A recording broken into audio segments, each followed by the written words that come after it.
Kama nilivyotangulia kusema awali kwamba mechi ya FC Barcelona dhidi ya Girona si mechi rahisi kabisa, na mambo ndivyo yalivyo. Dakika 45 za kwanza tayari zimeweza kumalizika kwa sare ya goli 1-1.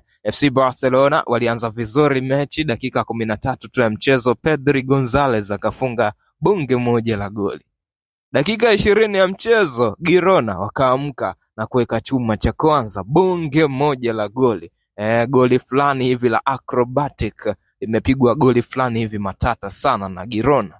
Baada ya kufunga hili goli dakika za 20 na kitu hivi, kuna nafasi za wazi kama tatu ameweza kuzipata kwenye huu mchezo Girona, nafasi ambazo kiukweli ilikuwa nafasi za mabao, lakini bahati haikuwa upande wao, wameshindwa kuzitumia nafasi ambazo wameweza kuzipata. Kama wangeweza kuzitumia vizuri, mpaka sasa hivi maybe Girona angekuwa naongoza kwa magoli 3. Barcelona walipata nafasi kadhaa, kuna ile free kick ambayo ilipigwa na Marcus Rashford, bonge moja la free kick ambayo ilienda kugonga mlingoti wa goli na kurudi tena uwanjani. Huu mchezo huu ni wa moto sana, mechi fulani hivi ambayo imejaa competition kubwa kweli kweli. FC Barcelona versus Girona.